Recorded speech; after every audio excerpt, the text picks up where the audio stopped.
কমিটির প্যানেলের অভিমত, advice of the panel of legal experts এইভাবে দেওয়া হয়েছে।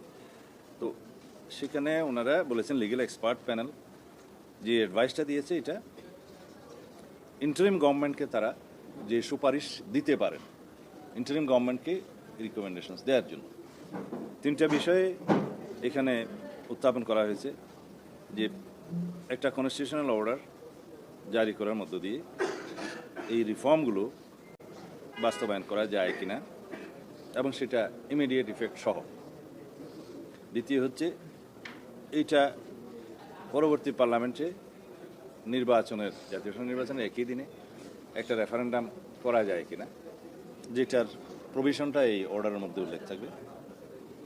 3 নম্বর হচ্ছে নির্বাচনের পরে রেফারেন্ডামের মতামত অনুসারে জনগণের রায় অনুযায়ী এটাকে পূর্বের ডেট যেটা কার্যকর হবে সেই ডেট থেকে এফেক্ট দেওয়া।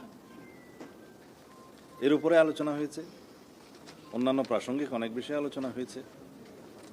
তা আমি শুরু করি কিভাবে যে আলোচনাগুলো হয়েছে এবং আমাদের বক্তব্য কী ছিল।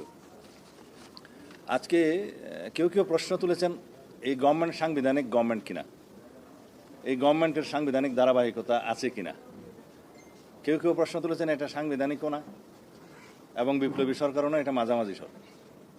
তার মানে এটা নয় সাংবিধানিক অথবা নয় বিপ্লবী। এখানে আমার উত্তরটা হচ্ছে তাহলে প্রফেসর ইউনূস সাহেব আজকে যে একনাক সভায় সভাপতিত্ব করলেন প্রধান উপদেষ্টা হিসেবে, তিনি আছেন কিনা এটা ওনাকে জিজ্ঞেস করতে হবে। 1 বছর হয়ে গেল ইন্টারিম গভর্নমেন্টের। সুপ্রিম কোর্টের মতামতের ভিত্তিতে সাংবিধানিক ধারাবাহিকতায় সাংবিধানিক নিয়মে অন্তর্বর্তীকালীন সরকার নামে প্রধান উপদেষ্টা এবং অন্যান্য উপদেষ্টাদের শপথ গ্রহণ করানোর জন্য রাষ্ট্রপতিকে যে মতামত দিয়েছে সুপ্রিম কোর্ট রাষ্ট্রপতির রেফারেন্স অনুসারে পাঠানোর প্রেক্ষিতে, সেটাকে অকার্যকর হয়ে গেল। এটা কি জুডিশিয়ারিতে অথবা সুপ্রিম কোর্টে এখনো পর্যন্ত এর বিপরীতে কোনো সিদ্ধান্ত এসছে? আসে নাই। সুতরাং এই ব্যাপারে প্রশ্ন তোলাটা এটা আমি মনে করি অনেকটা রাজমতের বক্তব্যের মতো, এটার কোনো লিগ্যালিটি নাই।